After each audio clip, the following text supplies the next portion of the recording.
아무튼 어제 기자회견에 대해서 야권에서는 이제 혹평이 잇따르고 있는데요.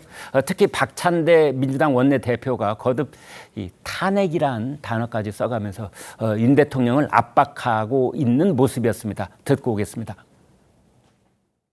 알겠습니다. 2016년 탄핵할 때도요. 야사당 합쳐서 170석밖에 안 됐지만 실제로 탄핵 의결을 했을 때는 234표나 찬성이 나왔어요. 지금 탄핵 직전까지도 왔다고 보세요? 점점 국민들의 분노가 임계치까지 끌어오르지 않을까. 알겠습니다. 지금 대통령 우리 지지율이 박근혜 대통령 탄핵 당시의 지지율보다 낮다고 하지 않습니까? 정신 바짝 차리고 국정기조 바꾸시고요. 그다음에 민생지원금, 그다음에 최혜병 이거 거부하시면 안 된다고 야당으로서 정말 충심으로 말씀드립니다. 네, 최 소장님. 네. 이제 그 진행자하고 답변 사이에 뭐 탄핵 직전, 뭐 분노의 임계치 이런 말이 나왔어요. 어떻게 느끼셨습니까?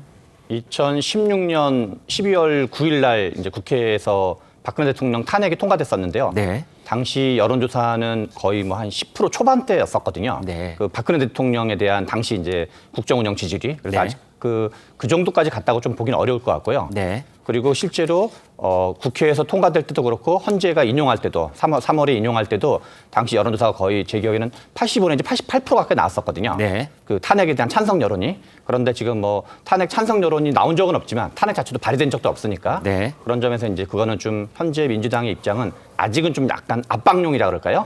곧바로 뭐 그걸 구체적으로 추진한다기보다는 네. 압박용의 성격에 좀 강하다고 봐야 되고 그러나 저는 좀 다른 의미에서 보수 쪽 중에도 이제 개인적으로 아는 분들이 있어서 만나거나 뭐 기자분들이나 등등 이렇게 만나는 경우가 있는데 네. 좀 뭔가 이 3년이 남았는데 윤석열 대통령이 과연 3년 동안 과연 갈 수가 있겠냐.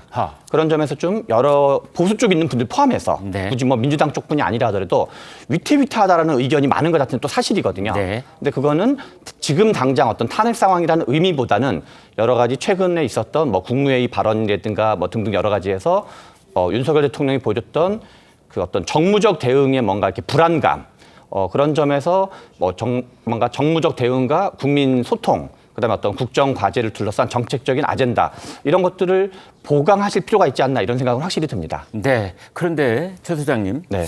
지금 이제 야권에서 나오고 있는 그 비슷한 그 분위기의 말들 중에 하나는 탄핵. 네. 또 다른 쪽에는 개헌 얘기가 있어요. 둘 다 아무튼 대통령의 정상적인 임기 종료가 아니라 조기 종료를 압박하는 듯한 그런 얘기인데 그 주안점은 어느 쪽에 있는 겁니까? 지금은 뭐 탄핵이나 개헌이나 민주당이 물론 22대 국회가 열려봐야 알겠지만 네.